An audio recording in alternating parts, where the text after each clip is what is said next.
পাহাড়ে পরিবেশ ও প্রকৃতি নষ্ট করে কাসাবা ফল চাষে প্রাণ বৈচিত্র্য ধ্বংসের প্রতিবাদে চট্টগ্রাম প্রেস ক্লাবের সামনে মানববন্ধন করেছে পিঠাছড়া সামাজিক সংগঠন। এ সময় বক্তারা বলেন, কাসাবা চাষের নামে বন উজাড় করে পাখি বন্যপ্রাণী নিশ্চিহ্ন করা হচ্ছে। চাষাবাদের ক্ষেত্রে অনেক সমস্যা। চাষাবাদে আগে যেভাবে গাছপালা বা ফলন হতো সেভাবে হয় না। কারণ হচ্ছে কি, এখন জঙ্গলে যেই আপনার ইকোসিস্টেম সেটা ধ্বংস হয়ে গেছে। ইকোসিস্টেম ধ্বংস হওয়ার কারণে ওদেরকে এখন বীজ দিতে হচ্ছে বা সার দিতে হচ্ছে, এগুলো দিয়ে আরও বেশি ধ্বংস হচ্ছে। আদিবাসীরা যখন জুম চাষ করে তারা আসলে প্রকৃতিকে সঙ্গে নিয়েই চাষ করে, কিন্তু কাসাবা এমন একটা জিনিস যেটা আসলে বাংলাদেশের প্রকৃতির সাথে যায় না। এটা পাহাড়ের অনেক ডিপে চলে যায়, ভূগর্ভস্থ পানি ভয়ানকভাবে শোষণ করে, যেটা সবচেয়ে বড় আসলে প্রকৃতির সাথে সাথে আমাদের পাহাড়ি অঞ্চলের মানুষজনরা খুব দুর্ভোগের মধ্যে আছে।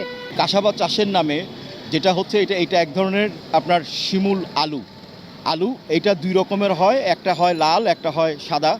সাদাটা হচ্ছে হাইব্রিড, এটা অনেক নিচু পর্যন্ত আপনার পাহাড়ের নিচু পর্যন্ত যায়, যেটার কারণে এটাকে তুলে আনার জন্য যেভাবে কুড়ে নেওয়া হয়, যার ফলশ্রুতিতে সবসময় ওখানে পাহাড় ধস হচ্ছে।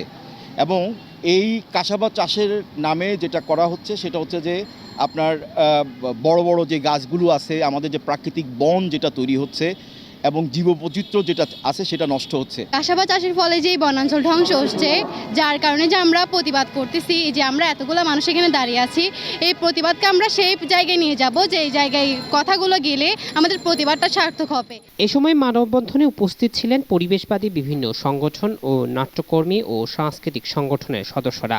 কাসাবা চাষের ফলে মাটি ক্ষয়, পাহাড় ধস আর বন্যপ্রাণী উজাড়ের কারণে হুমকির মুখে পার্বত্য অঞ্চল। তাই দ্রুত সরকারকে পদক্ষেপ নেওয়ার দাবি সাধারণ মানুষের। জুলকার নাইন, দৈনিক আজাদী।